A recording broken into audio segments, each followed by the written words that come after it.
Okay, we just got done playing Lewis and Clark from Ludonaut, which is a brand new release, and this is the awesome looking game board here.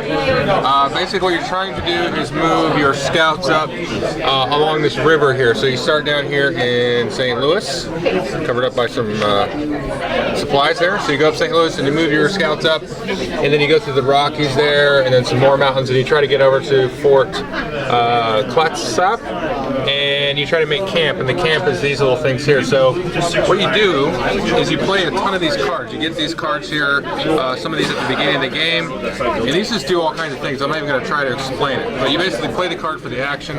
You can power it up by using another card and using the number of colored in Indians on the card. So you can see this one has 1 out of 3, and then you can get Indians here off the board and you add them to the cards. So you can either basically do that, or you can use the Indians in a worker placement, and like you get different resources and convert resources, and you can, you know, pay 3 different resources to get a horse. And so you're getting playing a lot of this stuff, trying to get your little engine going, and then so you can play the card that lets you travel. Here's an example of one. So you can see if you do this, it got some different actions. You can travel that many river spaces. So you travel and travel and travel, and then at one point you have to make camp. And what you do is you take all the cards you played back into your hand, and any Indians that were on the cards come back into your little boat system here, and you may actually lose days here. So you can see we've got these day icons here. You lose time. Any cards left in your hands, you can see there they have a little time icon. So any cards left in your hand, you're going to lose time. So you may travel up here like I did. I kind of was a joke because I knew I wasn't going to win on the last round of the game. I went up here, made camp, and then I had a whole bunch of stuff like cards in my hand and extra resources in my boats, and then had to go backwards that many spaces. So you kind of go up a little bit, set your little flagpole on the ground, maybe go back a space or two usually, and then you kind of go back up, and so you kind of just keep pushing your camp up and up and up, and the first person to get there automatically wins the game. So, Jonathan, what did you think of the game? I thought it was excellent.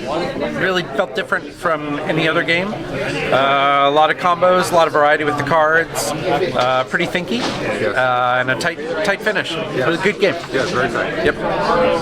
Anthony? You really do have to think a lot about what your opponents are doing and what you're going to do, and choose your actions, when you're going to do which action, and so forth. Can't plan too far ahead, but you do have to do some planning and try to think creatively. And then it's neat. It's a little different than a lot of other worker placement games. It just has a few mechanics that just make it pretty unique and pretty fun. And Patrick? I thought it was very good. It's an interesting mix. The game is kind of a worker placement game with a deck building element, but a race element, and a couple of other combo type things built into it. And so the end result is something that actually feels fresh and new, even though it's a mixture of a bunch of things that you've probably played before in a variety of games. You've never seen them put together quite like this, and it was a real surprise for me. I wasn't expecting much going in. I thought it was actually quite excellent. Yeah, Patrick made a comment during the game. He says it could be like a Frankenstein, but it's not a Frankenstein, because it's got all the different things. You got your deck building, your worker placement, but it feels like integrated. And one of the cool things is, you were mentioning guarding against what the other players are doing. As you get these cards down, you're going to get these little like badge symbols here, and these kind of match the different resources in the game.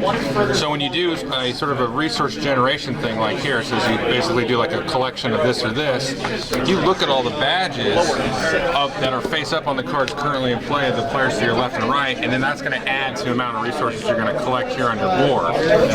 So there's kind of a timing. I heard somebody compare it to like Race for the Galaxy with a board, and so you have these cards that can do 100 different things, you know, for the power, for whatever, and then there's the timing of that sort of pacing of the game as people make camp, and they're going to pull up all their cards, and then you're not going to have anything to collect with.